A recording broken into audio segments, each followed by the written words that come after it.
You're watching Pulse for the 16th of July, and as you all probably already know, it's time for some StarCraft news. In this week's episode, we take a look at the upcoming region link-in, patch 1.3.5 on the PTR, a bunch of tournament and event updates, including TotalBiscuits' next SHOUTcraft Invitational, the newest member of SlayerS, Eve, and much more. Let's get to it.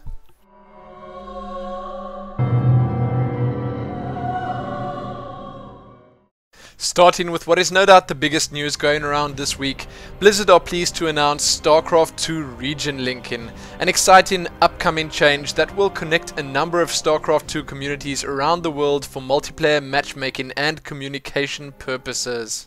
In conjunction with the start of Season 3, they will be linking the European and Russian StarCraft 2 communities together. North America and Latin America will also be linked together, as will Korea and Taiwan. Region Link-in will benefit players in the connected regions in a number of ways. First and foremost, a linked community means a larger pool of players to improve Blizzard's automated matchmaker.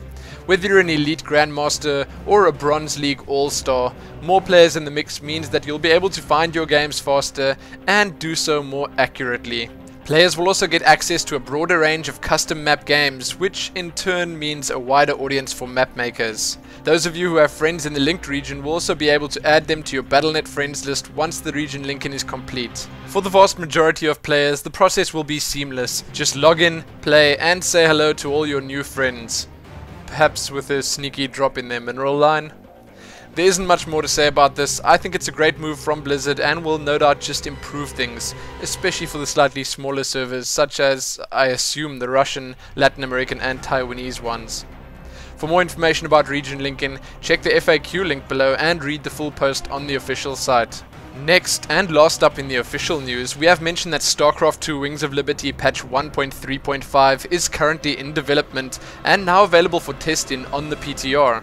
This minor patch contains several minor interface changes, as well as a sneak peek of Season 3 ladder maps. So if you take the time to jump onto the PTR, you can be one of the first players in the world to start testing those new ladder maps and balance changes. Oh, and I suppose you could also help Blizzard out a little by reporting the bugs and issues that you find. Check the post below for the full list of changes in 1.3.5 and get cracking. And yes, sadly, only the North Americans amongst us can actually log on to the PTR right now.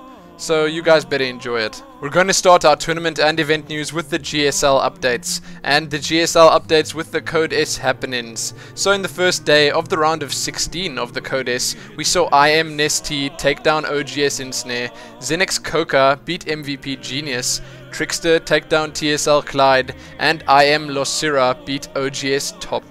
In the second playday, Hongang Prime Wee took down OGS Zenio, OGS MC beat Liquid Huck, thereby keeping his promise of taking this season's GSL alive a little bit longer. Xenex Biyun beat OGS Nada, and lastly, ST's Bomber took down Optimus Prime Wee. You can read all about those games and see the full list of our top 8 players below. Enjoy. The Code A, a little further on already, has completed its semi-finals.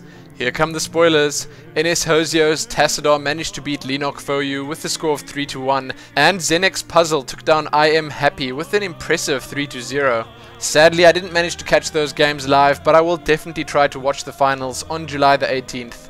All in all, great stuff. You can find more information below. Now, the last of the GSL results, the GSTL Venus and Jupiter Group's 4th weeks of play.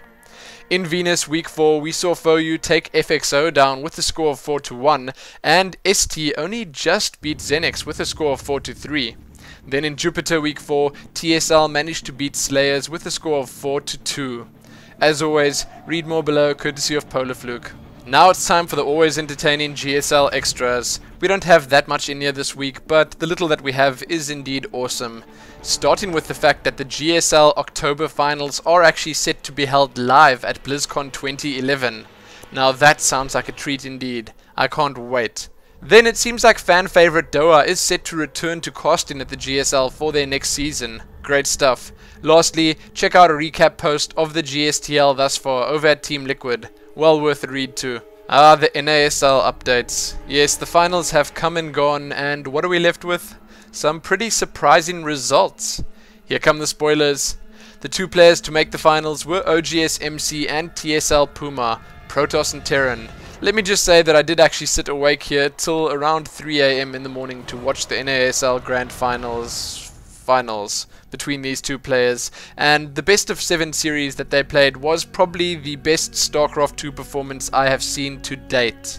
The games were absolutely amazing and both players were definitely giving it their all. Their epic clash came down to a final 7th match and Puma barely managed to tug the win from MC's iron grasp, ending the series with that score of 4-3. Amazing stuff. There were a few gripes here and there, as I mentioned in the previous episode, about the setup at the venue, the schedule, a lot of sound issues that actually plagued the tournament all the way till the very end, and many other smaller niggles. But I think all of those were forgotten when these guys started playing. So that left the top 4 players at Puma, MC, Sen and July. There were also some pretty great performances by Anna Prosser and Tempo, and a great run of interviews done by the new to it all Lindsay Sporer. All in all, a pretty fun event that I feel can, and most definitely will, only be improved. If you're keen for lots and lots of NASL updates, below you can find those results, a list of recommended games from the event, a finals recap video, which you've actually been watching for the past couple of minutes, courtesy of ESFI World, interviews with both finalists, and quite a few other players. Then, for all the fanboys and girls out there, you can even find a link to the Lindsay Sporer fan club thread on Team Liquid, and this wallpaper. Yes, quite epic indeed. So check all of that out, enjoy it, and let me know what your thoughts were on the NASL finals and how it went down. The second season of the IGN Pro League has started. On the first playday of this most anticipated of tournaments, we saw Idra take down Druby, Minigun take down D-Star, Moonan take down Fury, and Vibe beat Tarson. From the very start of this event, you could see that the guys at IGN have most definitely done it again. The production value is through the roof. Everything seems super organized and, well, as you all know, the absolute best players and casters are part of it too. So if you want to read more about this freshly started event, you'd better check the links below and check back here soon for more results. Then, last in our tournament and event news, a piece I just couldn't help but talk about. TotalBiscuit has announced his next SHOUTcraft Invitational. This one features a host of improvements over the first one, starting with an increased prize pool, and, wait for it, everyone gets paid. Every single one of the 8 players participating will be, win or lose, walking away with at least a bit of money. First place will get $1,000, second place $600, third place $400, fourth place $200, and those knocked out in the round of 8 will get $100. I can't find a fault with that. The whole event is set to happen live on the 23rd and 24th of July and is set to be cast by TotalBiscuit himself, obviously, and Apollo. Thus far, the only competitors announced are Nurchio and Select, and yes, the US players are being invited this time around too. TotalBiscuit is really doing his best to cater for everyone, improve on everything, and, well, just provide us with a weekend of StarCraft 2 not soon to be forgotten. Read more below, find links to everything, including the stream, and be sure to tune in to watch this live. Now with that done, let's head on over to the StarCraft 2 tournament and event smalls. In the smalls this week, you can read how Razer is sending Gunzi and Alicia to participate at MLG Anaheim. You can read about the IEM Americas Championship Tournament. Sase has qualified for IEM Gamescom, and you can read about the Gamescom 2011 Team Liquid meetup too.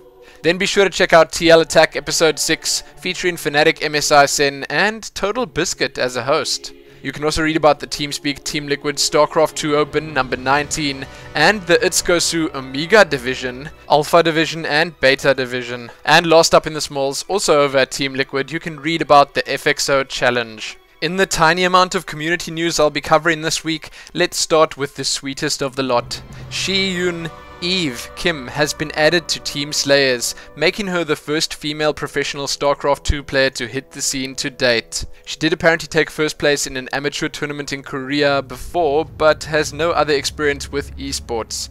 SlayerS Jessica herself scouted her based on her skills and looks. Eve said that she is in fact a fan of MMA and looks forward to practicing with her new teammates and becoming an integral part of the team. We were even told that we may well see her participate in the GSTL with her team sometime in the near future. SlayerS has expressed that they plan to field her this season. Sounds epic, and I will most definitely try catch that live. I can't really say much more about this other than that I am already a fan, and you can find her fan club or fan page on Team Liquid linked below, along with the announcement post. Enjoy and let me know what you think about the first female Korean StarCraft 2 pro gamer. Then in a few quick mentions before we head into the community smalls, you can and probably should check out the first episode of StarCraft, a machinima series from Demonic 420, done completely within the StarCraft 2 editor. High production value, a ton of pretty good voice actors, a 15-minute long first episode, and, well, tons of excitement too. This was definitely made with a lot of love, well worth checking out, and you can do so right here on YouTube. We've also been told that the second episode is in fact coming soon, so keep checking back here for that. Then a great video recap, montage or compilation of sorts of some of the greatest StarCraft 2 memories of the last year, just in time for our 1-year anniversary. This has been making the rounds with a lot of big players, casters and personalities posting and sharing it. The creator did put a lot of effort in, and it'll definitely be worth checking out for you if you either just picked up the game or started following the scene, or have been around from the very start and just want some nostalgic goodness. Then last up we have something that came as a bit of a surprise to many. SK have officially announced their partnership with OGS.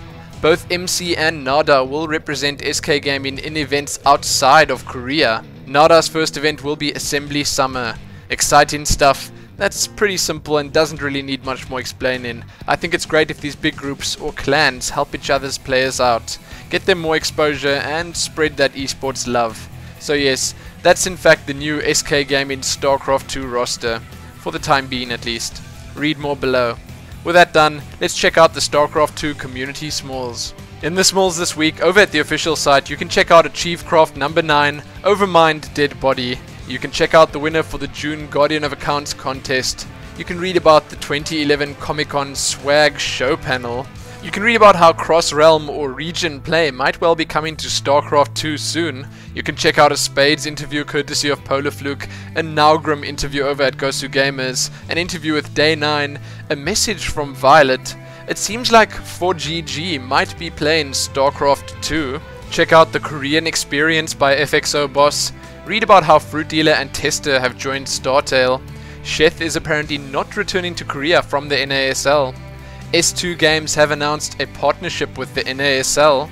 You can read an interesting post on Kotaku titled The 10 Best Moments in Pro Gaming History. There's apparently chaos on the Taiwanese StarCraft 2 servers due to a couple of bans that shouldn't have been.